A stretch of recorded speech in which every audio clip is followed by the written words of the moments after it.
Hello viewers, আমরা যখন mobile দিয়ে প্লে স্টোর থেকে বিভিন্ন রকমের অ্যাপস ডাউনলোড করতে যাই, তো অ্যাপস ডাউনলোড করার সময় দেখা যায় যে অনেক সময় সেই অ্যাপসটা আর ডাউনলোড হয় না। তো ডাউনলোড করার সময় বারবার লোডিং হতেই থাকে, কিন্তু ডাউনলোড হয় না। তো আজকে প্লে স্টোরের একটি গুরুত্বপূর্ণ সেটিং শেয়ার করব, যে সেটিংসটা আপনি এনেবল করে দিলে আপনি মোবাইলের ডাটা দিয়েও আপনি যে কোনো অ্যাপস সহজেই ডাউনলোড করে নিতে পারবেন। তো কিভাবে আপনি সেই প্লে স্টোরের সেটিংটাকে এনেবল করবেন এবং কিভাবে আপনি প্লে স্টোর থেকে সহজেই ডাটা দিয়ে অ্যাপস ডাউনলোড করবেন, সেই প্রসেসটাই আপনাকে দেখাবো। তো ভিডিওতে চলে যাই। আমরা যখন মোবাইল দিয়ে প্লে স্টোর থেকে অ্যাপস ডাউনলোড করি, তো অ্যাপস ডাউনলোড করার সময় দেখা যায় যে অনেক সময় অ্যাপসটা বারবার এরকমভাবে লোডিং হতে থাকে, কিন্তু ডাউনলোড হয় না। তো আপনার ফোনেও যদি এরকম সমস্যা হয়ে থাকে এবং অ্যাপস ডাউনলোড না হয়, তাহলে আপনি এই দুটা সেটিং চালু করে দিন। তো তার জন্য আপনি উপরে যে প্রোফাইলের লোগোটা রয়েছে ওইখানে ক্লিক করে দিন।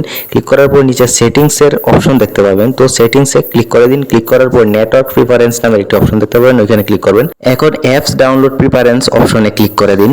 ক্লিক করার সাথে সাথে দেখতে পাবেন এরকম ইন্টারফেস চলে আসবে, এবং ওভার ওয়াইফাই অনলি এটা দেওয়া থাকলে আপনি উপরে যে ওভার এনি নেটওয়ার্ক যে অপশনটা রয়েছে সেই অপশনটাকে সিলেক্ট করে দিবেন।